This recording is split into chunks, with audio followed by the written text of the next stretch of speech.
입니다.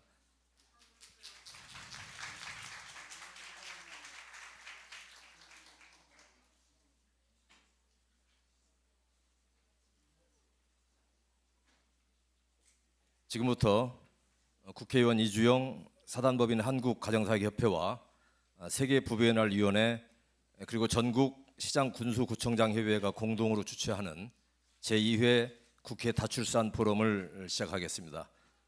먼저 국민의례가 있겠습니다. 내빈 여러분께서는 자리에서 일어나 주시기 바랍니다.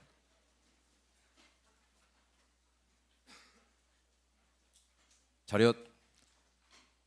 국회에 대하여 경례.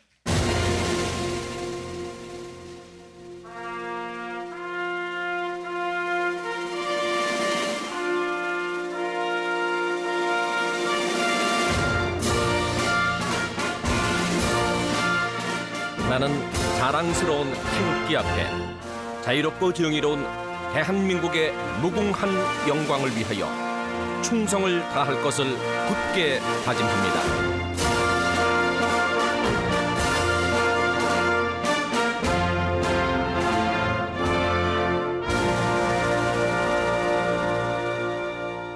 바로 자리에 앉아주시기 바랍니다. 이어서 오늘 포럼 행사를 축하하기 위해서 참석해 주신 내빈 여러분을 소개해 드리겠습니다. 먼저 국회 저출산 고령화 특별대책위원회 위원장이신 자유한국당의 나경원 의원님 참석하셨습니다.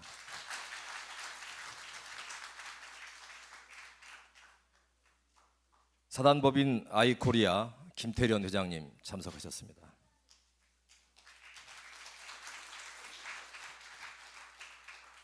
오늘 수상자이십니다마는 김홍장 당진 시장님 참석하셨습니다.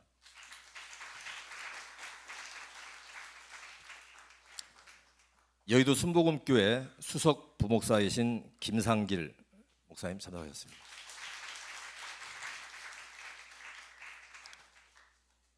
그리고 NGO 허브로 지금 열심히 활동하고 계신 휴먼의 휴먼 구병모 대표님 참석하셨습니다. 기타 그 약속이 되신 내빈 여러분들은 오시는 대로 또 추가로 소개를 드리도록 하겠습니다. 이어서 사단법인 한국가정사학협회 주수일 이사장님의 개회 인사가 있겠습니다.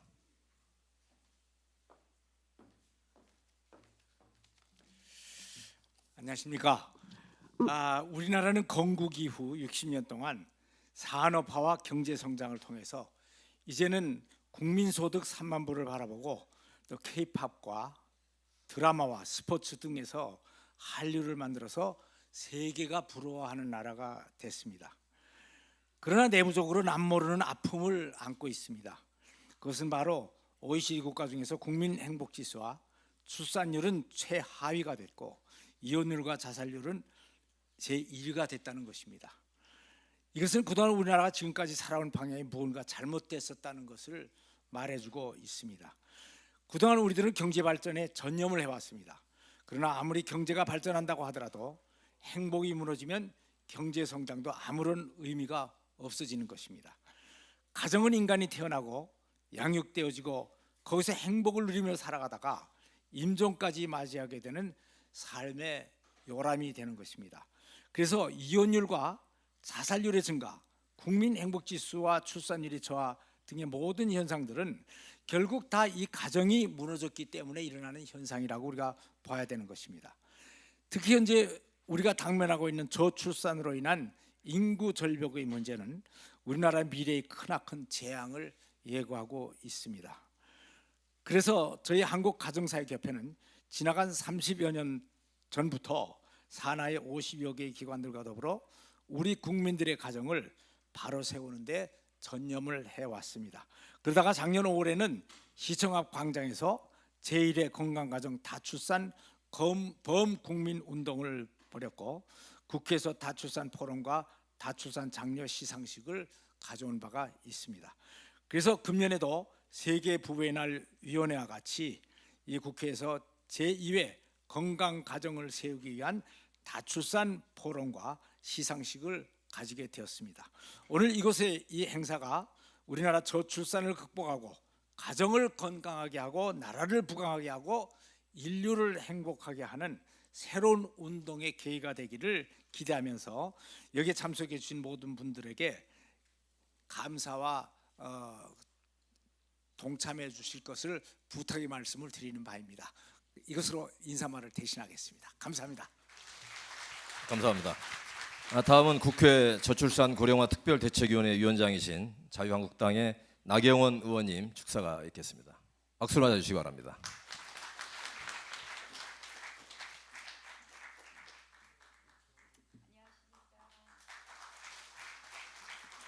네, 반갑습니다. 오늘 우리 한국 가정사역협회 그리고 세계 부부의 날 위원회 또 전국 시장군수구청 협의회에서 공동 주최하는 다출산 포럼을 이곳 국회에서 이렇게 열게 돼서 참 무한히 기쁘게 생각합니다. 사실 제가 국회 저출산 고령화 특별위원회인데요. 특별위원회 위원장입니다. 제가 할 일을 대신해 주시는 것 같아서 더 감사하다고 말씀드리면서 뭐 아시다시피 우리가 한 20년 전만 해도요.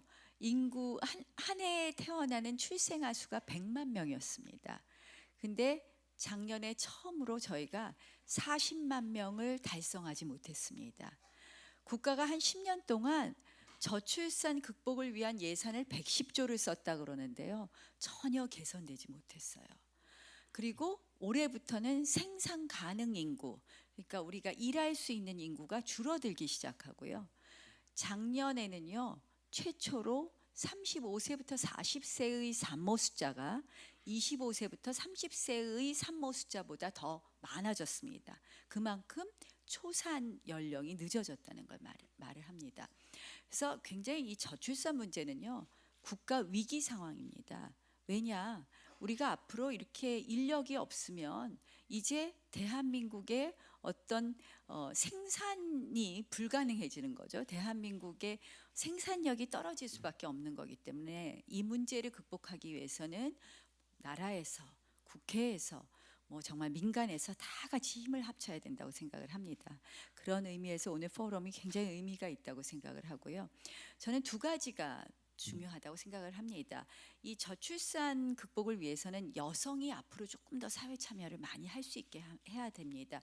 왜냐하면 우리는 우수한 여성 인력들이 사실상 사회 활동을 못하고 사장되는 경우가 너무 많습니다. 그래서 이 여성 인력을 제대로 활성화하려면 일가정 양립을 위한 뭐 육아휴직 을 확대해 준다든지 또 출산으로 인한 불이익이 없게 한다든지 이런 게 필요할 것이고요. 또 하나는 우리나라 남성이요. 세계 이렇게 그 가사 분담률을 보면 거의 꼴찌예요. 우리 남자분들이 한류 스타들은 인기가 많던데 이 한국 남자들이 굉장히 자상한 걸로 외국에서는 알려져 있는데 가사 분담률은 꼴찌예요, 거의. 그래서 이 가사 분담에 대해 있어서의 남성의 분담률을 높이는 거 이 두 가지가 동시에 필요하다고 생각을 합니다.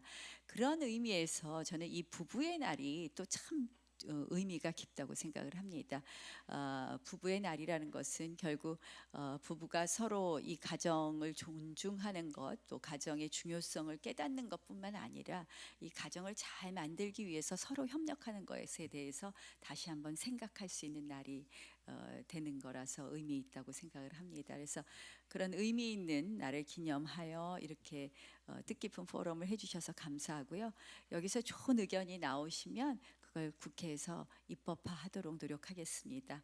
제가 요새 이제 법안 내놓은 거는 뭐 육아휴직을 좀 늘리는 거, 또 그다음에 뭐 다자녀 카드가 지금 시군 구청에서 주로 이제 발행을 하는데요. 그게 아니라 장애인 복지 카드와 같이 이 다자녀 카드가 실질적으로 뭐 정말 철도 운송료도 좀 깎아드리고 뭐 이런 식으로 이 다자녀이면 어디 가나 좀 혜택 받고 우대받는 그런 좀 사회를 만들어 보고 싶습니다.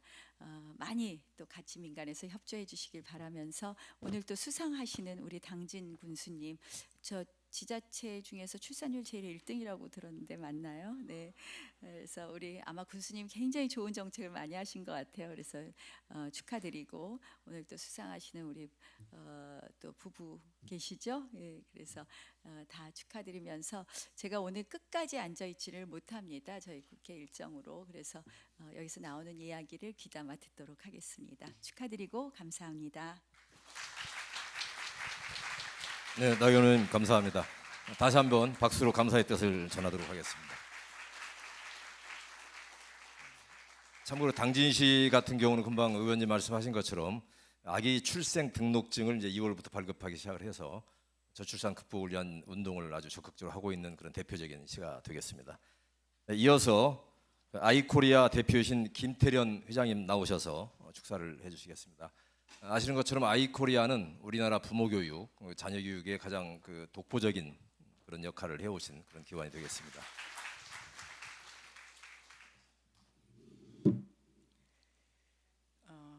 모두 만나뵙게 돼서 정말 반갑습니다. 먼저 저출산 극복을 위하여 한국가정사역협회, 또 국회 외교통상위원회, 또 세계 부부의 날 위원회, 또 전국 시장, 군수, 구청장님 협회가 모두 공동으로 다출산 포럼을 이렇게 기획하고 열게 된 것을 매우 기쁜 마음으로 축하를 드립니다. 정부는 지난 10년 동안 1차, 2차에서 아까 나경원 의원님께서도 말씀하셨는데 110조 원을 썼지만은 출산율을 높이지 못했고 2016년, 2015년 대비를 해서 2015년보다 2016년이 더 낮아졌어요. 그러니까 1.24명에서 1.16으로 떨어졌습니다. 이처럼 저출산은 우리가 극복해야 할 최대의 과제입니다. 하지만 우리나라 사람들의 성향을 좀 보면 조금 이런 여러 가지 이런 어려운 일에 대해서 좀 무딘 것이 아닌가라는 생각을 하는 게 몇 가지가 있지요. 예를 들어서 우리나라가 참 못 살았고 남의 나라에서 도움을 받아야 됐고 그랬지만은 우리가 경제대국 12국이 됐다. 잘 사는 나라가 되어서 한국에 가서 뭘 좀 배우자. 이런 얘기를 해도 한국 사람들은 절대로 우리가 잘 산다는 생각을 하는 사람이 없어요. 또 북한에 핵이 있다고 그래서 세계 모든 사람들이 제일 위험한 나라가 한국이다. 그래도 우리 모두가 한 번도 위험하다는 생각 안 하고 살고 있잖아요. 또 전 세계의 미래 그 인구 학자들이 한국의 출산율이 지금과 같은 대로 그대로 유지된다면은 세계에서 없어질 제일 첫 번째 나라가 대한민국이라는 얘기를 해도 우리는 전혀 거기에 대해서 공감하지 못하고 있는 것이 우리 현실인 듯합니다. 또 이번 대선에서도 저희 그 대선 출마자들이 정말 저출산 고령화에 대해서 누가 정말 정책을 내고 이야기를 하는가 하고 제가 참 경청을 했어요. 그렇지만은 아무도 이 문제에 대해서는 실감하지 못하고 있지 않나 하는 생각을 금치 못했습니다. 현재 20대, 30대 결혼 정년기에 있는 남녀들이 가지고 있는 생각이 참 문제예요. 그건 뭐냐 그러면은 남자의 약 40%, 여자의 약 60%가 결혼은 꼭 필요한 것이 아니다라고 생각을 하는 거예요. 그리고 결혼을 한다고 하더라도 아이를 꼭 낳겠다는 생각이 없다는 사람이 50%가 넘는다는 것입니다. 따라서 저출산의 근본적인 원인을 파악하고 대책을 세워서 정부 차원에서 컨트롤 타워를 구축하고 실현 가능한 방안들을 정책들을 모두 다 구현해 나가는 일이 매우 중요한 때가 지금이라는 생각을 합니다. 오늘 이곳에서 진행되는 저출산 극복을 위한 다출산 포럼이 우리나라의 존폐가 달려있는 가장 중요한 이슈로 자리매김할 새로운 기폭제가 될 것을 기대하며 저도 여러분과 함께 그 뜻을 모으겠습니다. 좋은 포럼을 마련한 모든 분들께 감사를 드리며 다시 한번 축하를 드립니다. 고맙습니다.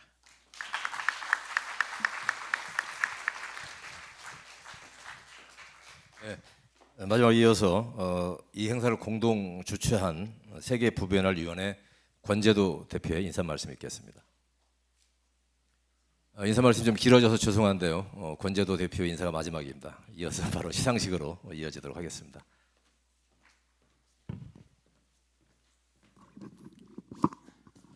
여러분 반갑습니다. 저는 별명이 기념일 제조기입니다. 부부의 날을 1995년 5월 21일 시작해서 국가기념일 만들었습니다. 8월 21일을 팔짱 끼고 둘이 하나 되자 해가지고 메리지 데이, 결혼의 날 만들었습니다.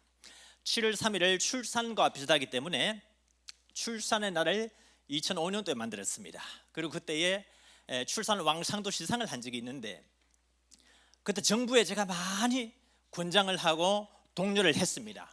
빨리 부부 은하를 만들어 달라. 그래서 출산 문제를 해결해 달라.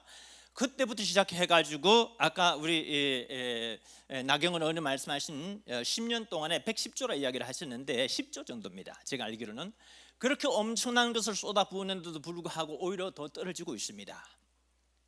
오늘 비장한 심정으로 제가 여기 있었습니다. 1분만 더 이야기를 하겠습니다. 우리 모두가 어떻게 이 저출산 문제를 해결할 수 있을 것인가?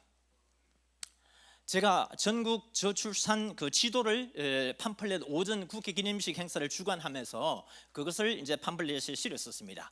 보면 인구 소멸 위험 지도가 나옵니다. 인구 소멸 위험 지도 거기 보면은요 적지 않은 지자체가 얼마 안 있어서 통폐합될 것인데 불과 15년 정도인가 후면은 85개 지자체가 통폐합됩니다. 제가 고향이 경상남도 산청군 신등변 단계리 두곡부락입니다. 언젠가는 두곡부락이 없어질 것 같아요. 언젠가는 단계리가 통폐합될 것 같아요. 언젠가는 신등변이, 언젠가는 산청군이 농촌 공동화가 생기면은 우리는 작년도에 전남 해남군에다가 올해 다출산상을 드렸습니다. 해남군만 잘하는 줄 알았더니만 보니까 장성군, 한평군 여러 전라남도의 5개 지자체가 1위부터 5위를 휩쓸었었어요. 이럴 게 아니다. 전라남도에 아예 상을 들자. 제가 그 실무를 맡았습니다. 전라남도에다가 올해의 다출산 광역지자체상을 드렸습니다. 이낙연 지사님이 와서 상을 받았습니다. 그런데 그분이 지금 국무총리 후보자가 되시지 않았습니까? 기대하는 바가 큽니다. 그런데 참 유감스럽게도 얼마 전에 전라남도가 인구수가 190만 명이 지금 붕괴될 위험에 있다. 이 기사를 제가 봤었습니다. 아니 작년도 상을 그렇게 큰 상을 들었는데 왜 이렇게 190만이 안 되는 것일까? 여기에 우리 모두의 공통된 숙제가 있습니다. 이 말씀 한마디 하고 마치겠습니다. 성경 사사기서 구약 성경 사사기서 21장 16절에 보면 이러한 구절이 있습니다. 저희 장로들이 고민하여 가로되 우리가 어떻게 하여야 이 붕괴되어가는 베냐민 지파를 살릴 수 있을까 해가지고 실로의 처녀들을 이렇게 이제 보쌈하듯이 해가지고 결혼시키는 그 장면이 있습니다. 특단의 조치가 필요합니다. 그 중에 하나가 제가 이제 제안한 것이 알렉산더 대왕의 혼인 정책을 이야기를 했었습니다. 그리고 방금 이야기드린 베냐민 지파에 이것을 이야기했고 또 만약에 필요하다면은 경남 하동군에 가시면은 혼인길이 있고 부부송이 있습니다. 창원에 여러분 오시면은 부부나 반려원지 제가 다 안내해 드리겠습니다. 그리고 성남에 경기도 광주에 가시면 진색골 사랑의 집이 유명한 곳이 있고 또 경기도 양평군에 부부에는 노래비 공원이 있습니다. 거기 한번 가보셔가지고 부부간에 금슬이 좋아지는 비법을 배우고 전국의 매니지 맵 MM이라고는 결혼 지도를 만들어가지고 하신다면은 이것도 좋은 그 기기가 되지 않겠는가. 모쪼록 여기 계시는 분들요 요즘 젊은이들이 결혼 안 하려 그럽니다. 또 출산 안 하려 그럽니다. 나는요 20대가 안 하면은 30대 40대가 또 안 한다면은 우리 50대가 그러면은 자녀들을 빨리 결혼시키는데 안 하려면은 우리 50대가 뭐 특단의 조치를 취해야 되나? 내가 어떤 생각까지 들었느냐? 제가 56세고 제 집 사람이 49인데 여보 우리 자식이 결혼 안 하려고 그러니까 방법이 이제 없다. 내가 미안한데 대표님 5초 내에 끊어주시기 바랍니다. 이런 제가 생각이 될 정도입니다. 여러분 어떻든 우리가 한 명이라도 더 많이 낳는 일에 너나 없이 앞장설 수 있는 모두가 되기를 간절히 기원합니다. 감사합니다. 잠깐 원래 이제 예정이 없었던 건데 잠깐 좀 내빈분들 앞에 나오셔서 사진 촬영을 좀 하나 하고 그리고 나경원 의원님이 급한 일정이 있으셔가지고 먼저 나가셔야 되니까요. 좀 단상으로 내빈분들 오셔서 기념 촬영하시고 그리고 나 의원님 일정을 좀 맞출 수 있도록 저희들이 협조를 좀 부탁을 드립니다.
몇 분의 내빈 분들이 오시기로 약속이 돼 있습니다. 그래서 혹시 식이 진행되는 중간에 오시게 되면 그때 모셔서 인사를 듣도록 하겠습니다.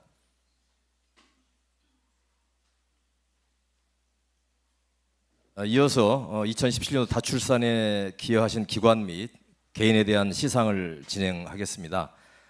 호명되시는 수상자 및 기관 대표께서는 앞으로 나와 주시기 바랍니다. 그리고 시상이 끝난 뒤에는 오늘 세 분이 시상을 받으실 텐데 단상에 잠깐 기다리셨다가 같이 이 단체 촬영에 협조를 해주시면 감사하겠습니다. 시상은 협회의 주수일 이사장님과 이희범 회장님 그리고 세계 부부연합위원회 허일용 이사님께서 같이 해주시겠습니다. 시상자께서는 단상으로 나와주시기 바랍니다.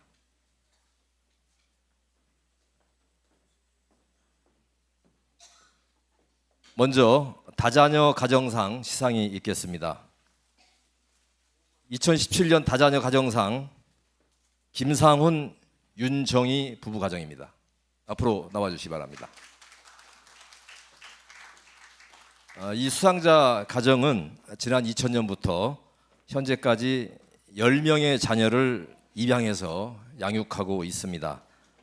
특히 또 본인들의 신장을 기증해서 자녀들에게 이식을 해주는 등 남다른 선행으로 주위에 깊은 감동을 주는 삶을 살고 있습니다. 이를 기념해서 오늘 그 행사를 공동 주최하는 4개 기관에서 이 가정을 다자녀 가정상을 수상하기로 결정을 했습니다. 2017년 다자녀 가정상 김상훈, 윤정희 부부. 귀 가정은 2000년부터 지난 16년간 10명의 자녀를 입양하여 아름답고 행복한 가정의 모범이 되어주셨습니다. 많은 가정이 출산을 포기하고 있는 이 시대에 가족 공동체를 이루어가는 아름다운 모습을 통해 건강하고 행복한 사회를 만들어가는 데 크게 기여하였습니다. 이에 제2회 국회 다출산 포럼 행사를 맞이하여 감사한 마음을 담아 이 상을 드립니다.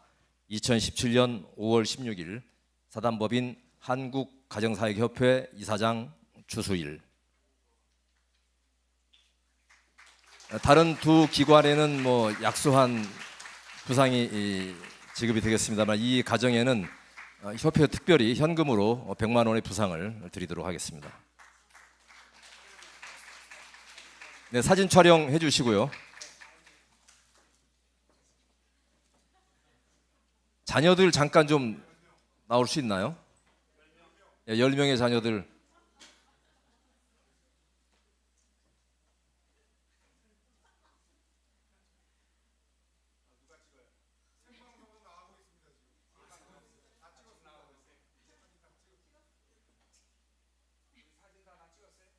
감독님, 자녀들 잠깐 좀 앞으로 아까 나오기로 했는데, 자녀들 잠깐 좀 앞으로 나와서 같이 한 장 찍도록 하겠습니다.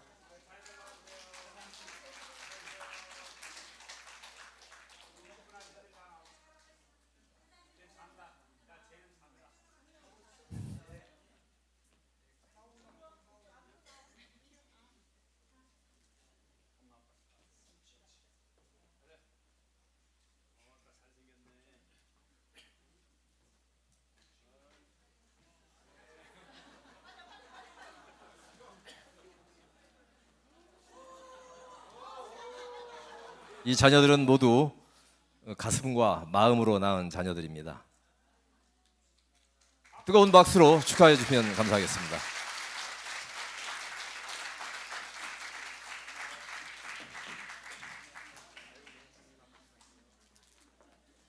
잠깐 좀 앉아 계시고 이어서 다자녀 가정 지원 우수 기관에 대한 시상입니다. 2017년도 다자녀 가정 지원 우수기관 여의도 순복음교회 당회장 이형훈 목사님을 대신해서 김상길 수석 부목사님께서 오셨습니다. 순복음교회는 2012년부터 소속 성도들이 자녀를 출산할 경우에 첫 번째 자녀 50만 원, 두 번째 자녀 100만 원, 그리고 세 번째 자녀 200만 원 등 출산 장려금을 지급하고 있습니다. 지금까지 2,460 가정에 21억 원의 장려금을 지급해오고 있습니다. 장려금을 받고 싶으신 분들은 순복음교회에 등록을 하시면 되겠습니다.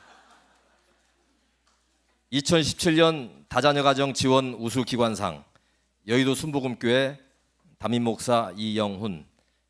귀기관은 다출산 문화 조성을 위해 출산 장려금을 지원하는 등 국가적 과제인 저출산 문제 극복과 다자녀 가정 지원을 위해 지대한 공헌을 해오고 있습니다.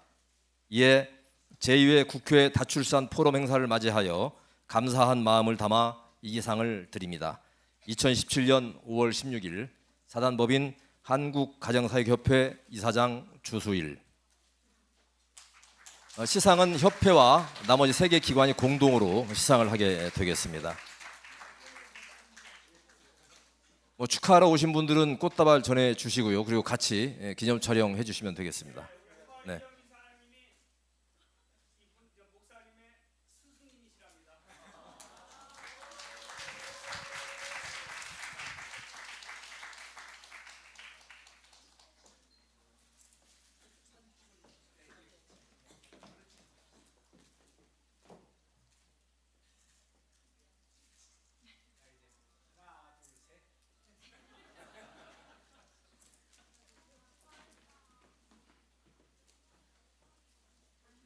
다음은 저출산 극복 우수 지방자치단체에 대한 시상이 되겠습니다. 2017년 다출산 우수 지방자치단체 충청남도 당진시입니다. 이번에 선정된 당진시는 2015년도 전국 평균 출산율 1.24명을 훨씬 뛰어넘는 합계 출산율 1.95명으로 전국 시단위 1위의 출산율을 나타내고 있습니다. 또한 당진시의 김홍장 시장은 2017년도 TV조선이 주최한 지속가능부분 한국에 영향력 있는 CEO로 선정되는 등 행정뿐만이 아니라 경영적인 면에서 탁월한 역량을 발휘하고 있는 분이 되겠습니다.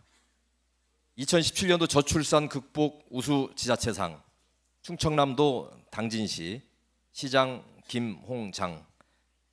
귀시는 다출산 문화 조성을 위한 노력을 통해 시단위 전국 1위를 기록하는 등 국가적 과제인 저출산 문제 극복을 위해 노력해 오셨습니다. 이에 제2회 국회 다출산 포럼 행사를 맞이하여 감사한 마음을 담아 이 상을 드립니다.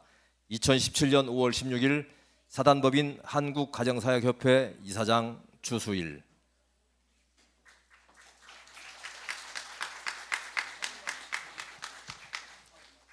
여기 당진시에서 오신 그 분들 나오셔서 축하해 주시고요. 그리고 사진 촬영에 또 협조해 주시면 감사하겠습니다. 오늘 김홍장 시장께서는 다른 일정들이 많이 있었는데 그 일정들을 전부 다 취소하고 본 행사에 참여를 하게 되었습니다.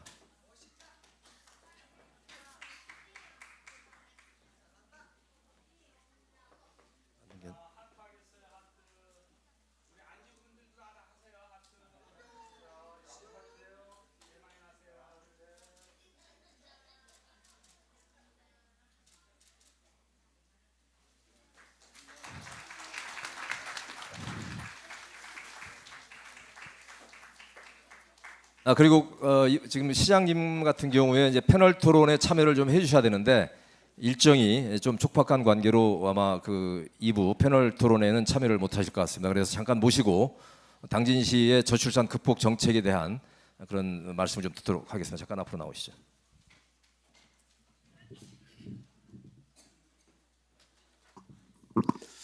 먼저 이렇게 국가적 과제인 저출산 문제를 극복하기 위해서 다출산 포럼을 개최하게 됨을 각 기관과 단체 국회에 진심으로 감사드립니다. 또 저희 당진시가 제가 이렇게 좋은 상을 받을지는 미처 생각을 못했습니다. 정말 의미 있는 상이라고 생각되어지고요. 다출산을 위해서 더 많은 역할을 하겠습니다. 저는 민선 6기를 시작하면서 행복한 변화 살고 싶은 당진이라는 슬로건을 걸었습니다. 왜 행복한 변화 살고 싶은 당진이라는 슬로건을 걸려면 우리 대한민국이 지난 30-40년 동안 상전벽해의 변화와 발전을 가져왔습니다. 그런데 이 변화가 아까 우리 이사장님께서 언급하셨듯이 경제논리, 자본논리, 시장논리에 매몰돼서 사람의 행복지수에 대해서 관심을 못 가졌습니다. 근데 더 당진시도 지난 20여 년 동안 엄청난 변화를 가져왔습니다. 대한민국 224개 기초단체에서 인구가 스스로 증가가 돼서 군에서 시로 승격된 지가 유일하게 당진 군이었습니다. 2012년 1월 1일자로 시로 승격됐습니다. 당진이 현대제철과 약 1,500만 평의 산업단지, 1,000여 개의 기업들이 한 20여 년 동안 내려왔고 연평균 인구가 약 4,000명에서 8,000명 정도 증가했습니다. 이렇게 지속적으로 증가하면서 당진이 엄청난 문제점이 많이 있었습니다. 대기업과 간담회를 하는데 대기업 사장님들이 젊은 직원들을 뽑아놓으면 다 떠난대요. 그 왜 그러냐고 물어봤더니 뭐 데이트할 여성도 없고 어디 갈 데도 없고 환경 문제, 교육 문제, 다양한 여러 가지 문제들이 나타났습니다. 변화는 하되 무질서한 변화, 자본 논리, 시장 논리, 경제 논리의 변화가 아닌 사람이 중심이 되는, 사람이 행복한 곳, 사람이 살고 싶은 곳을 만드는데 방점을 두고자 행복한 변화, 살고 싶은 당진 구현을 하고자 슬로건을 걸었습니다. 그런데 문제는 여러 가지 문제들이 있었습니다. 이 중에 저출산 문제도 심각한데요. 저희들이 여성 문제, 아동 문제, 노인 문제, 장애인 문제는 관심을 가지고 두었습니다. 근데 가장 핵심이 되는 청년 문제를 우리가 관심을 덜 가졌습니다. 저희가 청년 정책팀을 만들어서 청년들 스스로 정책팀을 만들게 지금 하고 있는데요. 청년들이 아무리 좋은 여성들 사회적 진출하고 청년들 결혼하는 이유, 다 이유가 있습니다. 결혼할 수 있는 여건과 환경이 안 되고 결혼을 해도 자녀를 낳아서 제대로 키울 수가 없습니다. 그리고 청년들이 직장을 잡아도 비정규직과 정규직 차별화 문제 때문에 엄청난 문제들이 있습니다. 청년들이 문제를 극복하지 못하면 이 결혼 문제를 극복할 수 없고 결혼 문제를 극복 못하면 다자녀 출산 문제 해결 안 된다. 그래서 청년 문제에 좀 집중해서 청년들을 통해서 청년들이 눈높이에서 정책을 만들고 사업을 시행하고 그리고 이런 결혼 문화, 그래서 저희들이 대기업과 여러 여성들, 남성들 그 데이트하는 것도 만들어서 결혼을 장려하고 이런 것들을 하고 있는데요. 정말 우리가 앞으로 청년 문제에 대한 관심을 깊이 가져야 될 필요가 있다 이렇게 생각되어서 그런 노력들을 같이 기울이고 있습니다. 함께 하신 모든 분들 감사드리고요. 진심으로 고맙습니다. 더 열심히 하겠습니다. 다시 한번 뜨거운 박수로 축하를 드리겠습니다. 그 물풀의 소년소 합창단 공연을 준비하면서 오늘 그 수상하신 분들과 내빈 여러분들 같이 한 번 더 기념 촬영 한번 하도록 하겠습니다. 좀 앞으로 좀 나와 주시죠. 수상자 분들과 시상에 참여하신 분들 그리고 내빈 분들 앞으로 좀 잠깐 모시겠습니다. 합창단 준비해 주시고요.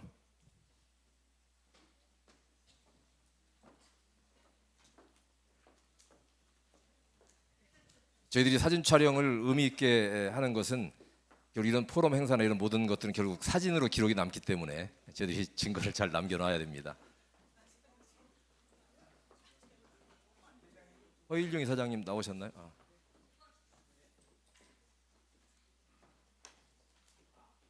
우리 구병모 대표님도 잠깐 좀 나오시면 좋겠습니다. 그 NGO의 허브이신데 네트워킹을 좀 부탁을 드리는 의미에서 앞으로 모시겠습니다. 정동섭 교수님 앞으로 같이 나가시죠. 예.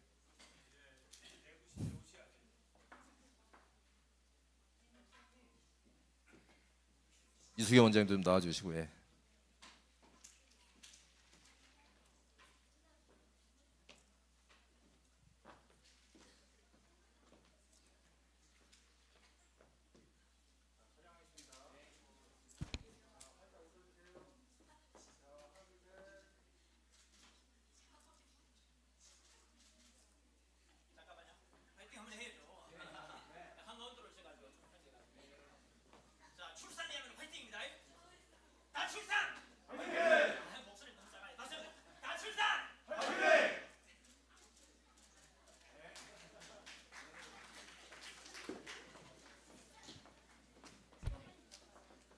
오랫동안 기다렸습니다. 우리 어린 합창단원들.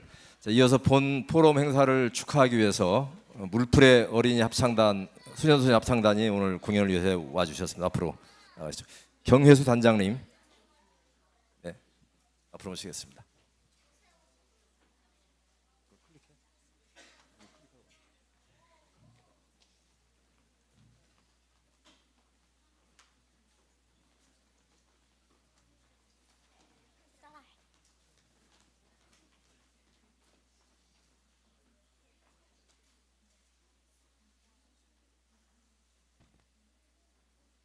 물풀의 소년소녀 합창단은 2000년도에 창단되어서 현재 180명의 단원들이 매년 정기 연주를 하고 있습니다. 금요일 올림픽대교 북단에 있는 광장 사회복지관에 연습을 하고 있으며 어린이들의 가창 실력을 높이는 것은 물론이고 정서 함양과 무대를 통해 얻어지는 자신감을 심어줌으로써 단원들의 근본적인 기량을 키워주는 활동을 하고 있습니다. 단장 우리 경회수 선생님께서 단장으로 맡고 계십니다.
예, 오늘 그 저희들의 포럼 주제와 딱 맞는 아주 어린이들의 경쾌와 밝은 노래였습니다. 다시 한번 우리 물풀의 소년 소녀 합창단의 뜨거운 박수로 보내주시기 바랍니다.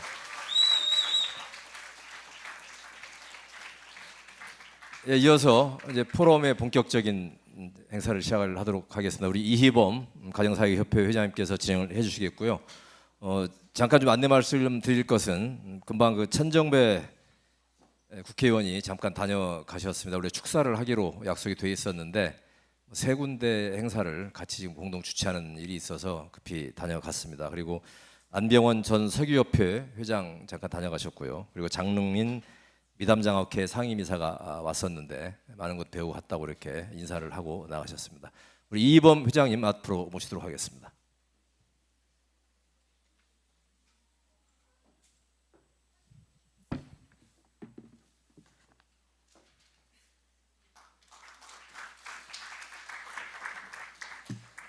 예, 좌장을 맡은 이희범 회장입니다. 예, 지금 기조 발제 시간인데요. 순서를 조금 바꾸겠습니다. 우리 정동석 교수님께서 바로 뒤에 강의가 있으셔서 먼저 가셔야 될 것 같습니다. 그래서 우리 조현석 교수님이 양보를 해주셨습니다. 먼저 기조 발제 첫 번째 시간입니다.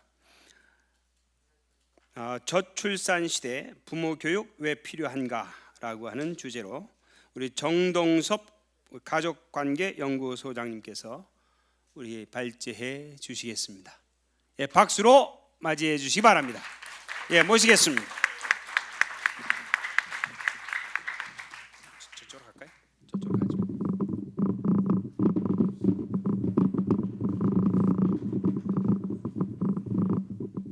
이쪽에는 사람이 없어요. 여러분들 그 국회 다출산 포럼 이 프로그램을 다 가지고 계시는데요. 거기서 19페이지를 펴시면은 거기에 왜 부모 교육이 필요한가 하는 제목이 나옵니다. 저한테 25분 정도 이렇게 그 발표할 수 있는 시간을 허락하셨는데 제가 원래 이제 이게 저기 진행하는 분한테 그 얘기 듣기로는 이게 이제 2시에 시작을 해가지고 제가 3시 전에는 발표를 마치고 떠날 수 있다 이렇게 이제 알고서 왔는데 보니까 이제 여러 가지 순서 이렇게 하다 보니까 조금 길어진 것 같아요. 근데 저쪽에 총신대학에서 제가 3시 40분부터 강의를 시작을 해야 되거든요. 그래서 제가 하고 싶은 얘기, 그 하이라이트 중요한 얘기, 그 얘기만 좀 하겠습니다. 사람이 사는데 이제 우리나라 사람들은 그 속도, 빨리 성취하는 것에 우선순위를 두고 사는데 사실은 속도보다 훨씬 더 중요한 것이 방향이라고 합니다. 바른 방향으로 속도를 내서 이렇게 해야 되는데 우리나라가 지금 그 빨리빨리 하는 거는 잘하고 있어요. 그래서 사람들이 여러분들 그 19페이지에 맨 위에다 한번 쓰시는데 그 거기다 뭐라고 쓰느냐면은 성취하는 경험이라고 한번 써보세요. 성취하는 일은 참 잘하고 있습니다. 우리나라가 이렇게 경쟁에서 이기고 빨리 이렇게 무역 수지 달성하고 경제 대국이 되고 또 운동하는 데도 그렇고 그 K-팝에서도 그렇고 이렇게 빨리 해가지고 이제 성취하는 데는 세계 우리나라를 따라올 민족이 없는 것 같아요. 이 조그만 나라에서 이틀 전에도 그 저기 뭡니까 축구 이 20살 이하 축구 선수들이 남미 우승팀을 불러다가 2대0으로 이겼습니다. 그걸 모르고 있다는 겁니까? 예? 여러분 그렇게 해서 뭐 이렇게 경쟁에서 이기는 건 참 잘합니다 우리는. 요 며칠 전에도 또 최연소 그 골프 대회에서 또 우승했다고 그러죠. 그런 것을 우리나라가 참 잘하고 있습니다. 성취하는 경험에서 이기고 있습니다. 그런데 문제는 두 번째, 연결하는 경험에서 실패를 하고 있습니다. 그래서 사람이 이렇게 그 일생 동안 하는 경험을 둘로 나누는데, 하나는 achieving experience고 또 하나는 그 connecting experience라, 연결하는 경험이다. 그런데 연결하는 경험이라고 하는 것은 친구를 사귀고 대화하고 사랑하고 관계를 맺고 이러한 경험에서 죽을 쓰고 있다는 겁니다. 우리나라가 이 성취하는 경험은 잘하고 있습니다. 일에서, 그죠? 경쟁에서 이기고 그거는 잘하고 있습니다. 다른 나라가 부러워하고 있습니다. 그런데 연결하는 경험에 실패하고 있는 것이 무엇으로 나타나고 있냐? 이혼율이 세계 1위죠. 그 다음에 이제 이 관계 맺는 데 실패하다 보니까 자살률이 또 세계 1위를 달리고 있습니다. 여러 가지 그 나쁜 징조가 계속 나타나고 있는데요. 제가 이제 상담 심리학자로 훈련을 받은 사람인데, 상담학자로서 제가 연구를 해보니까 우리나라 사람들의 그 행복한 사람들이 별로 많지 않아요. 이 OECD 국가 정도 되면 잘 사는 나라고 행복한 나라거든요. 여러분, 선진국이라고 그러면은 이제 덴마크 같은 나라, 뭐 이제 오스트리아나 이제 그 네덜란드, 뭐 스페인 이런 나라들은 이제 선진국이라고 하는데, 선진국은 아주 쉽게 정의를 하면은 행복한 사람이 많이 사는 나라를 선진국이라고 합니다. 그런데 우리가 그 GNP나 뭐 이런 거로 볼 때는 우리가 세계 경제 10위권까지 올라와 있지 않습니까? 그런데 행복도는 102위로 떨어져 있습니다. 178개 나라 가운데에서 102위 저 최하위로 떨어져 있습니다. 아시아에서 18개 나라 가운데에서 18위를 기록하고 있습니다.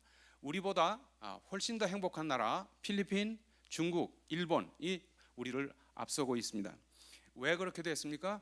연결하는 경험에서 실패하고 있기 때문입니다. 그 우울증 환자들을 불행한 사람이라, 불행한 사람의 대명사가 바로 우울증인데요. 우울증 의심 지수가 56%를 지금 기록하고 있습니다. 그러면 우울증이 그 행복하지 않은 사람들이 우울증을 앓다가 이제 어디로 가느냐면 자살하게 되는 것입니다. 여러분 아는 대로.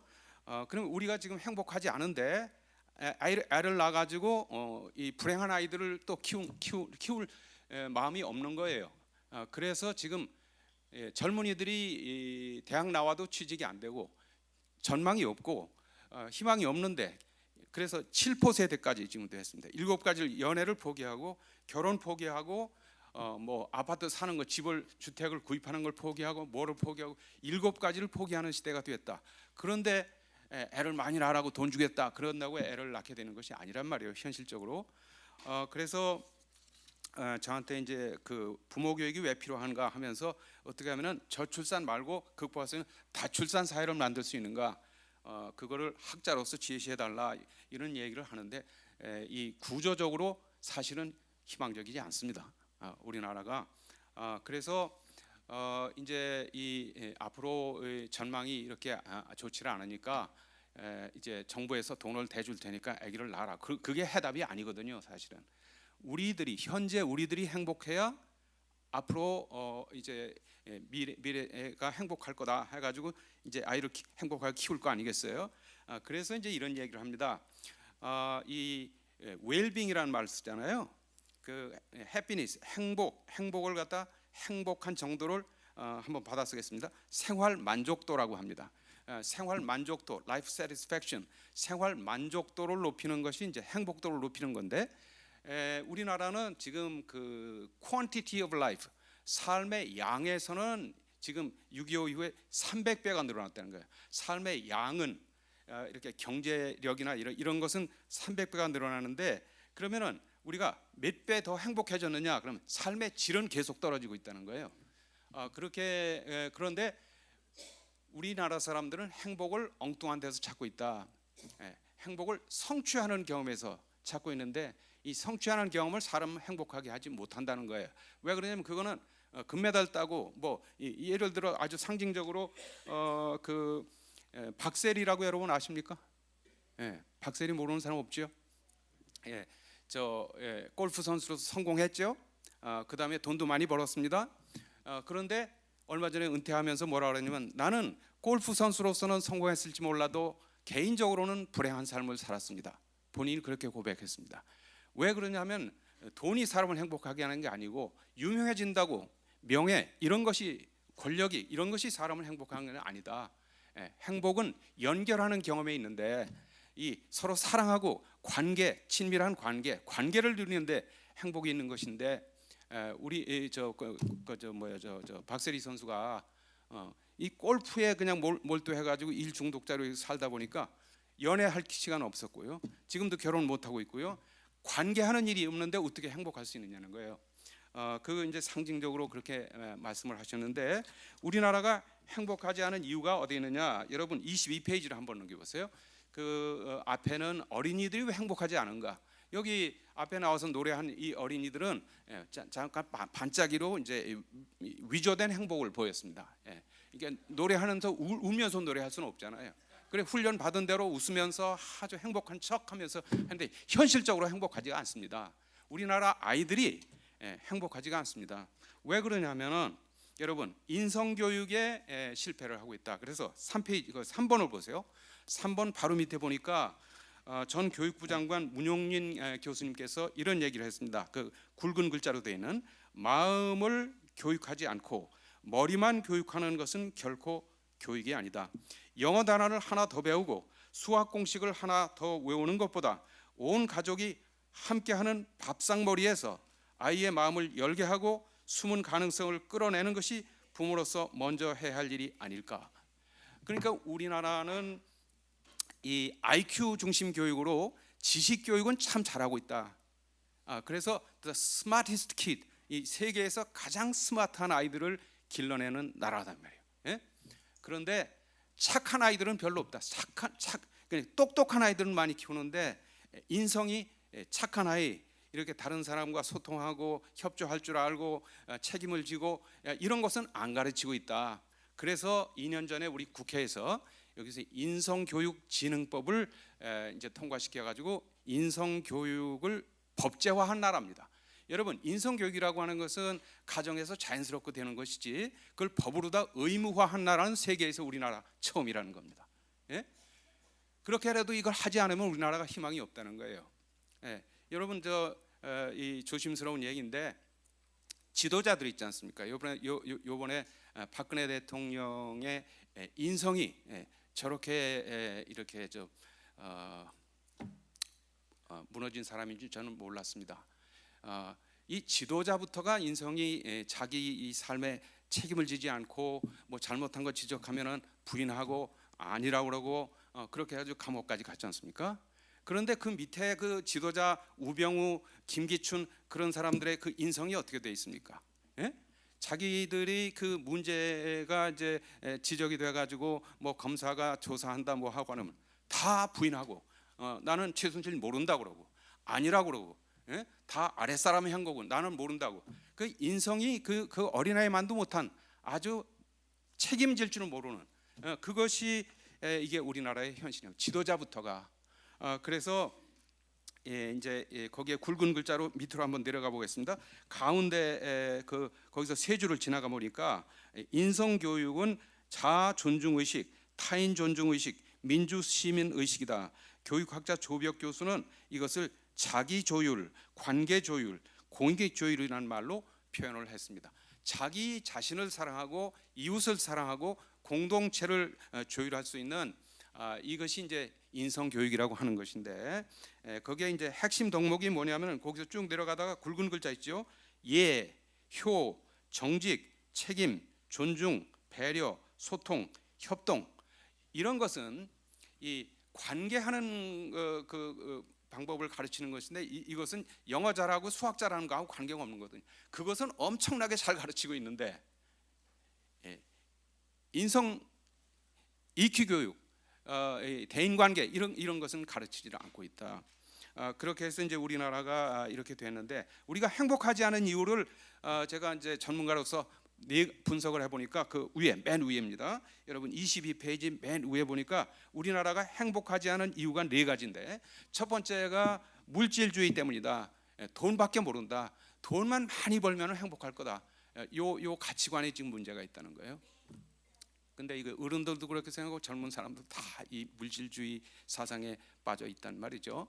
그러면은 이 물질이 사람을 행복하게 한다면 지금 제일 행복한 사람이 이건희 회장하고 이재용 씨일 것 같은데 나는 그분들 같이 되고 싶지 않거든요. 그거 행복하지 않습니다. 두 번째로 거기 보니까 경쟁을 강요하는 교육, 제가 말씀드린 성취, 빨리 성취할 이렇게 몰아붙이는 이 문화, 이것 때문에 우리가 행복하지 않다. 세 번째, 과정과 결과를 위한 뒤바뀐 인식. 행복은 과정을 누리는 데 있다. 그래가지고 우리나라는 목표지향적이란 말이에요. 등산을 하는데 산 정상에 도착하면 행복하다고 착각을 하고 있는 거예요. 사실 행복은 그 올라가는 과정에 있는 거거든요. 이 목적지에 있는 것이 아니거든요. 그런데 우리나라 사람들은 지금 행복을 그 결과에서 목적지에서 찾고 있다. 그래서 제가 최근에 이제 이 인성 수업이 답이다라는 책을 막 냈는데요. 이게 이틀 전에 나온 책인데요. 오늘에 한해서 13,000원인데 이제 3,000원을 받지 않고 단돈 10,000원에 드리도록 하겠습니다. 저 바깥에 10,000원씩 구입할 수 있습니다. 돈이 있으면서 안 사는 사람이 인성 교육을 못 받은 사람들이에요. 인성에 문제가 있는 사람들이에요. 자, 그래서 여러분들 그 제가 이 책을 쓰다가 시를 하나 발견했는데 이런 시가 있더라고요.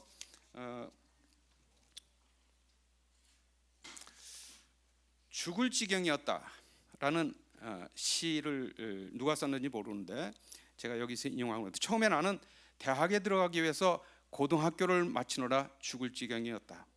그 후에 나는 취직을 하기 위해서 대학을 마치느라 죽을 지경이었다. 그 후에 나는 결혼을 하고 아이들을 낳아서 키우느라 죽을 지경이었다. 그 후에 나는 아이들을 학교에 입학시키고 공부를 시키느라 죽을 지경이었다. 그 후에 직장에서 퇴직할 때까지 일하느라 죽을 지경이었다. 지금도 나는 죽을 지경이다.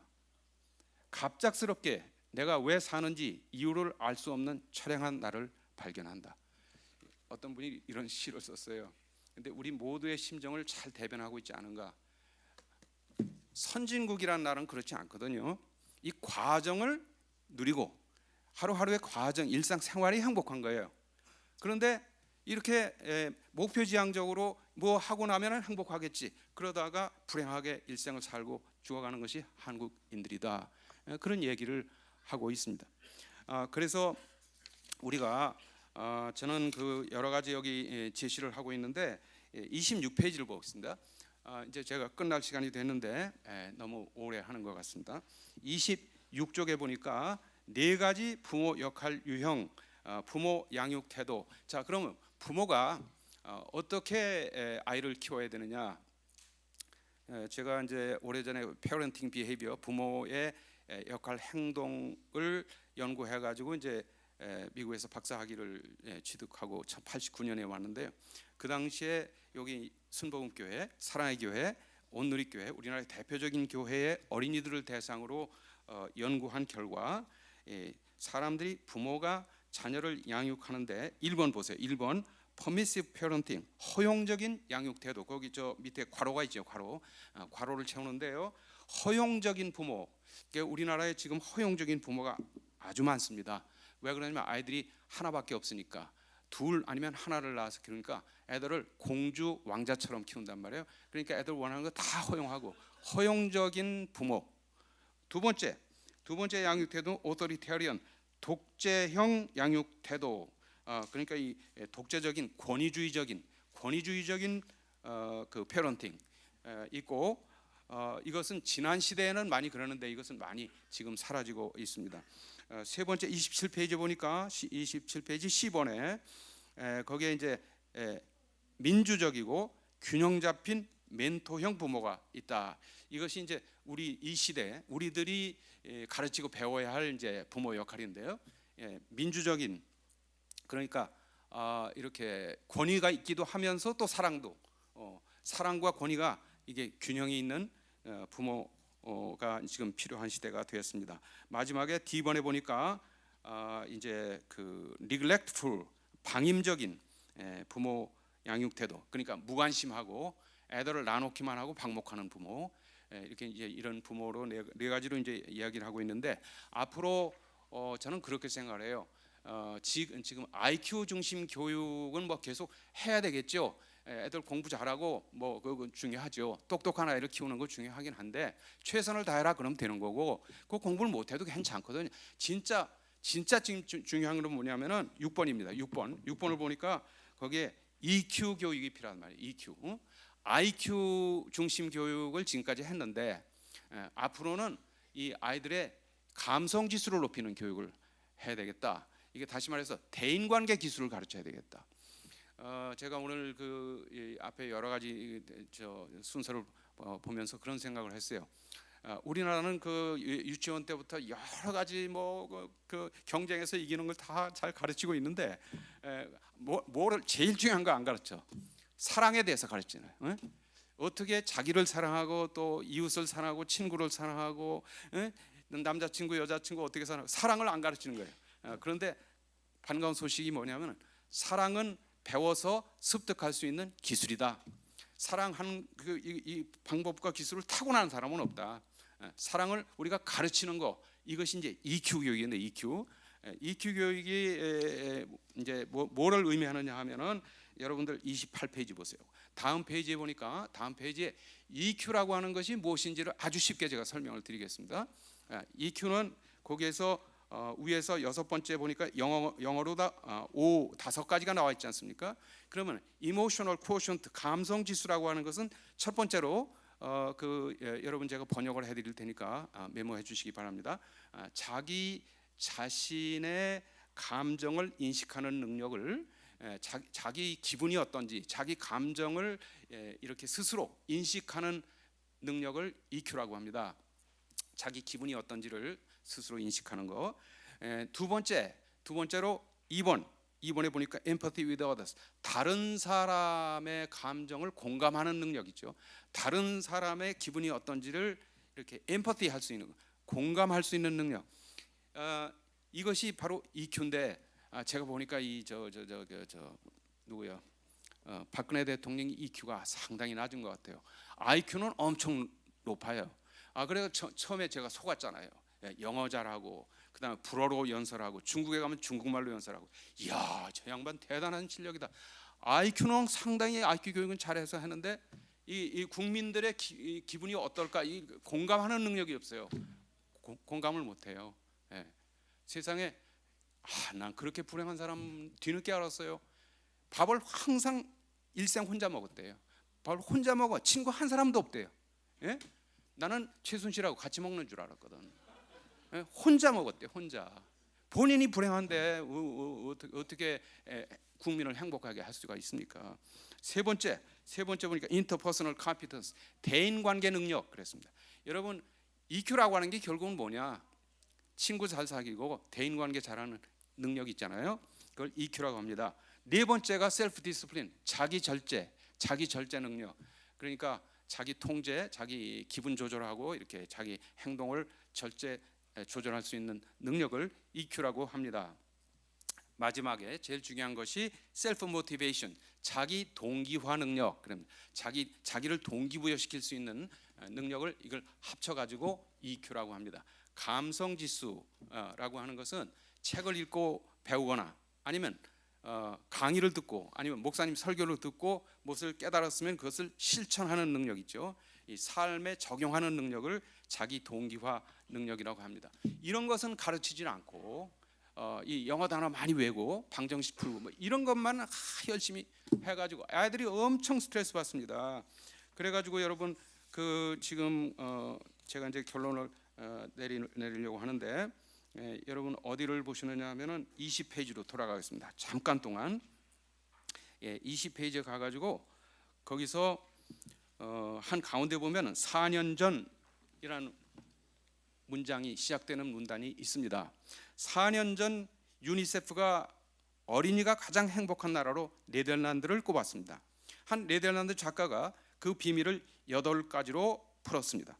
요약하면은 부모가 스트레스가 없고 학업 부담이 적으며 아이의 의사를 존중한다는 것입니다. 네덜란드 학교에서는 숙제가 거의 없고 시험으로 아이를 몰아세우지 않습니다. 관심 있는 분야가 있으면 학생이 스스로 자발적으로 탐구하도록 도와줍니다. 아침 식사를 식구들이 늘 함께 합니다. 만 2세부터 사교육을 받아야 하는 한국에서는 어려운 얘기입니다. 하루에 학원 몇 개를 뺑뺑이 도는 아이들은 편의점과 패스트푸드점에서 끼니를 때우고 초등학교 입학 전부터 학업 스트레스를 호소합니다. 그런 아이들에게 행복하냐고 묻는 것은 사치입니다.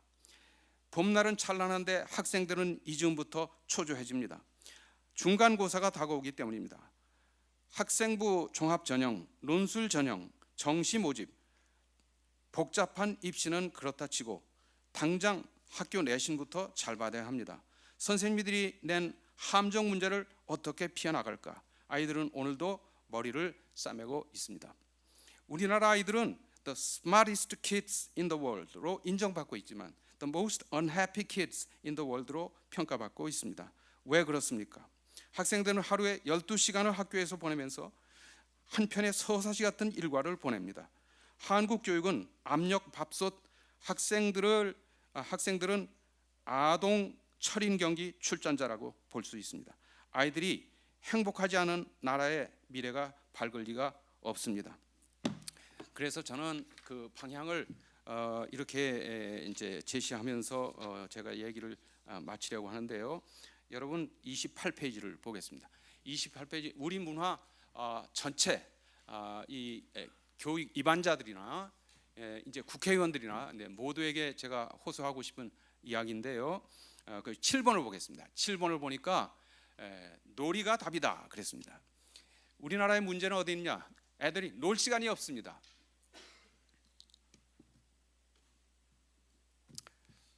학교에서 공부하는 동안에 놀 시간 없죠. 이제 학교 공부 끝나잖아요. 공교육 끝나면은 그 다음에 사교육 받으러 가는 건 놀 시간 없죠. 1년 내내 시달립니다. 어른들도 놀 시간 없이 하면 얼마나 힘들어요.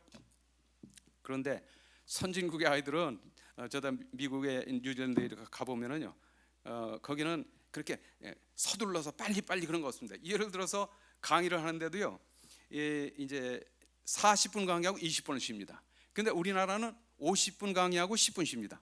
예를 들어 처음에 가서 적응이 안 되는 거예요. 선진국은 시간 낭비를 많이 하고 너무 슬로우하게 한다. 난 그렇게 생각을 했어요. 그게 정상적인 거거든요. 그러니까 우리들은 어릴 때부터 그냥 그 몰아붙여서 그냥 막 프레셔 해가지고 그냥 압력밥솥에서 견디는 것이 대단하죠. 예. 그래가지고 저도 여기서 교육받느라고 머리가 일찍 쉬어버린 거 아니에요. 예. 예. 그런데 지금 우리나라의 문제는 어디에 있느냐? 어린아이의 가장 기본적인 욕구가 뭐냐면 놀고 싶은 욕구라는 거예요. 근데 놀 시간이 없는 거예요. 그러면 놀아야 되는데 놀지 못하니까 우울증으로 가는 거죠. 무기력증에 빠지고. 그래서 여기 7번에 오른쪽을 보세요. 초중고등학교 80%가 학교 체육 예술 활동 덕에 교우 관계가 좋아졌다. 얼마 전에 저 조선일보에 크게 보도가 돼서 제가 인용을 했는데요. 우리나라는 어떻게 돌아갑니까? 국어, 영어, 수학만 중요합니다. 그래가지고 학교 시간표에 체육 시간 있고 그림 그리는 미술 시간이 있고 음악 시간이 있어도 그 시간을 국어, 체육, 영어로 대치시키는 경우가 많습니다. 그런데 선진국을 보면은 이 매일같이 체육 시간이 있습니다. 노는 시간이 있습니다. 예? 그 다음에 이 음악 시간은 아주 중요하게 여깁니다. 그래서 예체능이 다 중요한 거예요. 그래서 거기 잠깐 한번 읽어보겠는데요. 두 번째 거기 보니까 학교 체육 예술 활동에 참여하는 전국 초, 중, 고 학생의 80% 이상이 친구 관계가 좋아졌고, 그렇죠. 오늘 이거 노래 같이 하고 뭐 이렇게 하다 보면은 감성 지수가 올라가가지고 이게 대인 관계하고 뭐 내가 목소리를 크게 하면 여기는 어떻고 이제 그런 것 서로 조율하고 이런 걸 배운단 말이에요. 이거는 머리 좋은 거하고 하는 게 EQ 문제란 말이에요. 그래서 친구 관계가 좋아지고 그다음에 폭력적인 행동을 자제하게 되는 등 긍정적인 변화를 느끼고 있는 것으로 조사됐다. 그래서 이제 인성 교육 그다음에 EQ를 높이는 교육이 해답이다. 그러려면은 첫 번째로 집에서도 그렇고 저기 학교에서도 저는 그렇게 생각하는 거예요. 이 노는 시간을 줘야 된다. 노는 시간이 중요하다. 이 예체능 과목을 중요시 여기는 나라가 바로 선진국이다. 근데 나는 그래가지고 이제 아버지 어머니 역할에 대해서 얘기를 했는데, 이제 어머니는 그 기회 있는 대로 대화를 많이 넣어가지고 아이들의 이 EQ를 높여주고, 아버지 역할, 부모 역할에서 가장 중요한 거 지금 우리나라에서 그것은 아이들하고 매일같이 놀아주지는 못한다 할지라도 일주일에 한 번이라도 그 자녀들과 노는 시간을 가져야 된다. 그렇지 않으면 아이들은 계속 우울증 계속 늘어날 것이고 정신병자 계속 늘어날 것이고 앞으로 희망이 없다. 우리나라가 이 패러다임의 큰 방향 전환을 해야 할 때가 되었다. 그런 말씀을 드리면서 다음 페이지에 보니까 4가지 애착 유형 변화하는 부모 역할에서 지금은 옛날에는 아버지가 무서운 아버지, 권위주의자 아버지인데 지금은 친구 같은 아버지가 필요한 시대다. 그런 말씀을 드리고, 마지막으로 거기에 그 34페이지 보면은요, 부모 역할 어떻게 해야 하는가 하는 것을 구체적으로 자세히 안내를 했습니다. 여러 뭐 다른 얘기 할 수 있지만은 제가 벌써 지금 강의 저쪽이 40분에 해야 되는데 지금 가야 될 것 같습니다. 이 정도로 제가 하고 싶은 얘기를 마치도록 하겠습니다. 여러분 밖에 나가다 보면 행복의 심리학이라고, 제가 행복이라는 게 뭐냐, 어떤 사람이 행복한가, 무엇이 있으면 행복한가, 우리 삶의 만족도, 행복도를 높이기 위해서는 어떤 삶을 살아야 되는가를 제시하는 책을 얼마 전에 냈고요. 그 다음에 인성 수업이 인성 교육이 답이다 하는 이 2가지 책을 13,000원씩인데 둘 다 오늘에 한해서 3,000원을 할인해 가지고 10,000원씩 드리는데 그래도 안 사겠다. 그러면은 그는 인성 교육을 새로 받아야 할 사람들이다. 그렇게 생각이 됩니다. 여러분 저 바깥에 있으니까 여러분 필요한 대로 구입해서 참고하시길 바랍니다. 감사합니다.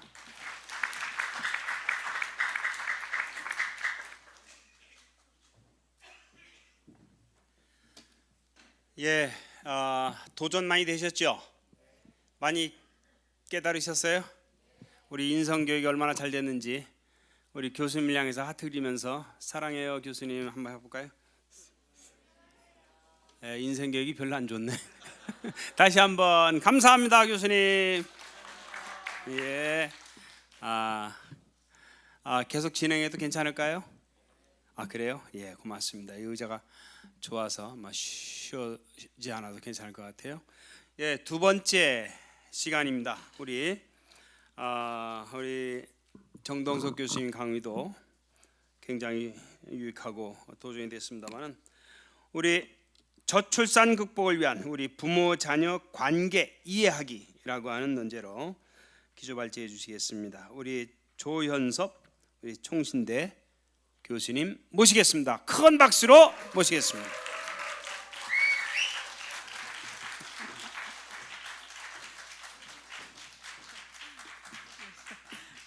안녕하세요. 어떻게 왜 이렇게 박수를 치는 거야 지금? 너무 좋아서 보셨죠 여러분? 예. 근데 제가 시간을 보니까 저한테 주어진 시간이 10분.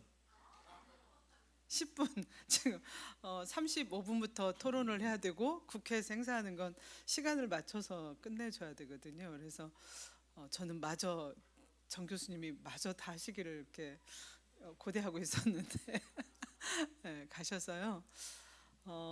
또 저보다는 토론을 하시는 분들이 좋은 말씀을 여러분들한테 드리는 게 더 맞을 것 같아요. 왜냐하면 여러분들은 저를 자주 보지만 오늘 그 패널로 오신 분들은 자주 뵐 수 있는 분들이 아니거든요. 그래서 저는 5분만 제가 간단하게 말씀드리고 쉬었다가 좀 쉬어야 될 것 같아요. 그리고 준비하고 토론을 하도록 하겠습니다. 저도 이제 오랜 동안 현장에서 많은 학부형들을 만나면서도 이 저출산이라는 주제에 대해서는 그렇게 전문적으로 접근하려고 하지 않았고, 정말 큰일이다, 아이들을 많이 낳아야 되는데 안 낳으면 어떨까, 이제 이런 고민들을 했었습니다. 그러다가 이제 청소년 쪽 일을 하면서 어머니들을 많이 만나게 됐는데 제가 정말 충격적으로 받아들였어요. 이전에 우리 부모들은 초등학교도 나오지 않았고 심지어 글씨를 모르는 그런 분들이 우리를 키웠잖아요. 그러나 우리는 문제아가 되지 않았습니다. 잘 컸어요. 제가 지금 우리 아버님이 와 계세요. 우리 아버님은 지금 귀가 어두우셔서 제가 이렇게 얘기를 하는데 좀 딴짓 막 여기저기 쳐다보시고 궁금하시니까 좀 못 알아들으시는 것 같아요. 우리 아버님 지금 현재 90이거든요. 아버지? 네, 한번 일어나 보세요.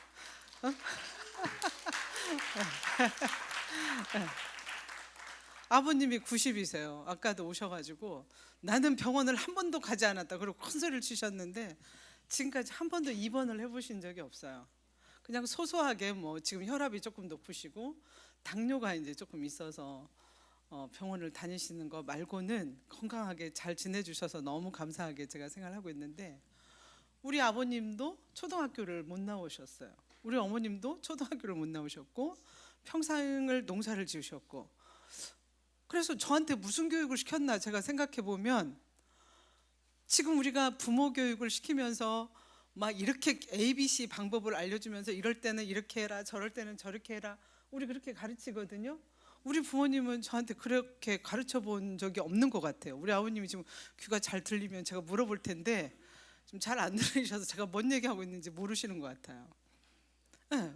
제 기억에 우리 아버님하고 저하고는 한 번도 떨어진 적이 없어요. 90년 아버님이 저를 낳으신 이후에 저는 평생을 같이 살았거든요.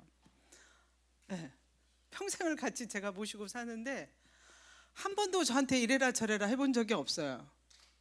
얘 이렇게 해라, 이렇게 우리 아버님이 저한테 뭔가 지시를 주고 우리 어머님도 저한테 잔소리를 하고 했던 기억이 없습니다. 그런데도 문제 청소년으로 크지 않았어요. 그래도 이 자리에 섰으니까 잘 큰 거잖아요. 잘 키운 거잖아요. 정말 뭐가 문제일까 이런 생각을 하게 됩니다. 부모 교육을 해야 된다는 주장을 많이 하고 있고, 제가 3년 동안 부모 교육한 수와 인원을 따져보니까 44,000명을 했어요. 3년 전부터 부모 교육이 답이다 이런 생각으로 정말 열심히 했습니다. 많은 걸 가르쳤어요. 제가 가르치면서도 그런 생각을 합니다. 이게 답일까? 알아야 된다고 하는데 이게 답인지, 이거에 대해서도 제가 고민을 하는 거죠. 이게 과연 답이냐는 거죠. 그래서 가서 아까 정동석 교수님께서 부모의 양육 형태를 얘기했고, 이렇게 키우셔야 됩니다, 아이들을 키울 때 이렇게 하세요, 저렇게 하세요, 이야기는 많이 하고 다니지만 정말 그게 답이냐는 거죠. 저도 확신이 없습니다. 정말 무엇이 답일까? 이거에 대해서는 우리가 정말 많은 고민이 필요하다, 이런 생각을 하고 있고, 정말 그것이 기계적인 어떤 교육으로 해결된 문제인지에 대해서도 고민을 하고 있죠. 지금 몇 년, 그러니까 제가 이제 교육을 나갈 때 순서가 있는데요. 유치원에서 요청을 하면 아무리 바빠도 가려고 해요. 유치원에 부모들이 오시면 이미 고등학교쯤 가서 제가 부모 교육을 다녀보면 유치원 부모들이 제일 많이 와요, 일단. 그리고 초등학교 부모가 오고, 중학교, 고등학교는 부모 교육 한다고 해도 몇 번 오시지 않아요. 이미 산 넘고 물 넘고 해서 본인들도 알 만큼 아시는 거예요. 제일 많이 오는 게 이제 유치원 아이들 부모들이 오시는데, 해가 거듭할수록 달라지는 건 뭐냐면 아빠들이 많이 오신다는 거예요. 이전에는 부모 교육을 가면 엄마가 교육을 받고 아빠가 아이들을 데리고 밖에 나가 기다렸어요. 그게 보통의 모습이었어요. 지금은 부모 교육을 가면 엄마들이 밖에 있거나 되게 아이들을 엄마가 밖에서 봐요. 그리고 아버지들이 들어와서 교육을 받아요. 그래서 제가 교육을 가면 좀 번거롭고 시끄럽긴 하지만 다 불러요. 다 오시라고. 그리고 좀 시끄러우면 어때요? 부모 교육은 같이 받아야 돼요. 제가 현장에서 교육을 해보면 어머니만 열심히 가르쳐 놓으면 어머니는 뭔가 변화하고 싶어 하시는 거예요. 그래서 집에 가서 그렇게 하면 아빠들이 어떻게 하죠? 동의를 안 합니다. 그래서 부부싸움만 양산하는 그런 걸 알게 됐어요. 그래서 어느 날부터는 부부가 같이 받도록 자꾸 제가 격려하고 그 어머니만 오시면 아버님들도 오시게 하고 또 어머님만 와서 받으시면 다음에는 아버님도 꼭 오시도록 그렇게 권하고 있고, 저는 지금 청소년 관련된 센터를 운영하고 있는데 아이들 문제는 부모의 변화에서 시작돼야 된다는 게 저의 생각입니다. 이건 제가 그냥 추상적으로 한 게 아니라 실제로 모든 아이들의 문제는 부모한테 있다. 그래서 우리 센터는 부모 교육을 의무화하고 있어요. 우리 센터에서 상담을 받으려면 부모 교육을 반드시 받아야 됩니다. 그게 조건입니다. 그래서 부모님부터 자신의 삶, 아이를 어떻게 기계적으로 키울 건가에 대한 어떤 방법을 획득하는 게 아니라 자신의 삶에 대해서 돌아보도록 하는 것이 저의 목적이에요. 그런 것들에 대해서 고민을 하고 있는 거죠.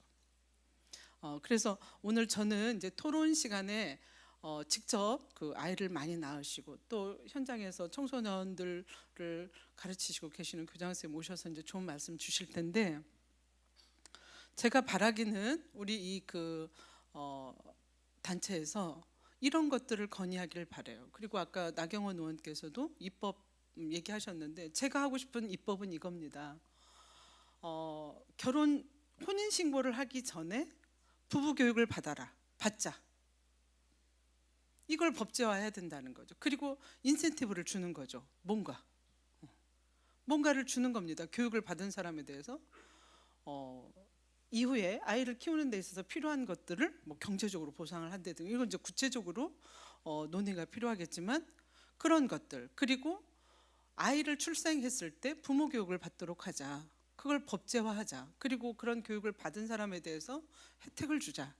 이런 것들을 의무화하는 그런 어떤 법적인 장치가 필요하다. 이제는 많은 사람들이 그런 부분에 대해서 공감하고 있다는 겁니다. 저는 확신을 하고 있어요. 이 법이 만들어진다고 하면 동의할 사람들이 굉장히 많다는 생각을 가지고 있어요. 여러분들은 어떠세요?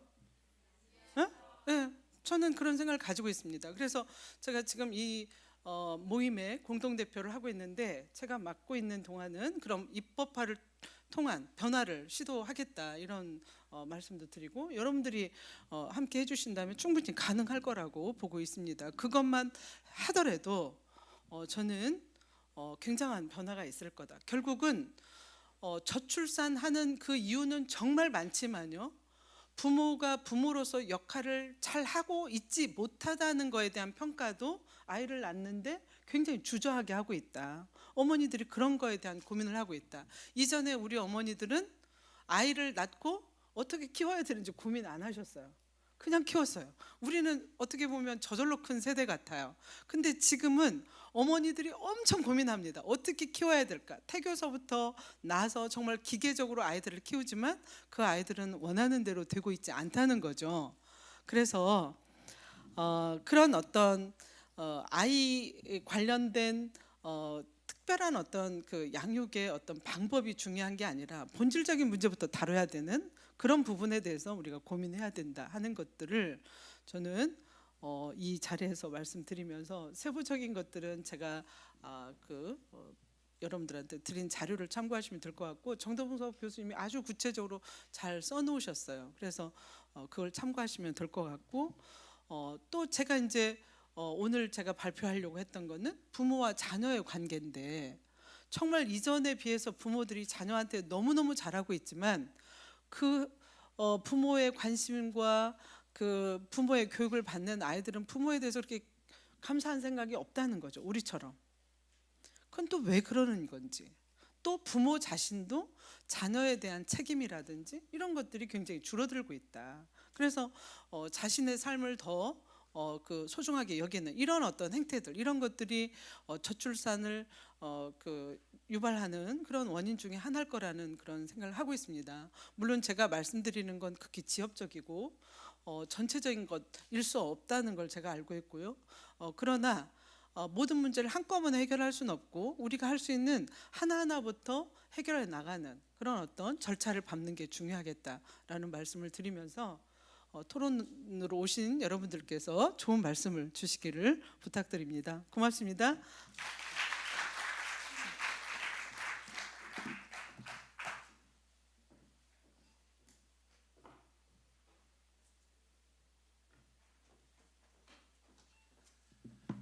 예, 이상으로 주제 발표를 마치도록 하겠습니다. 우리 조 교수님께 다시 한번 우리 감사의 박수 한번. 예, 한 5분 쉬겠습니다. 우리 패널 토의 강단 우리 준비를 위해서 한 5분 쉬겠습니다. 나가서 차 한잔 하시고요, 화장실 다녀오시고요. 예, 집에는 가지 마십시오. 끝까지 남아주시길 바랍니다.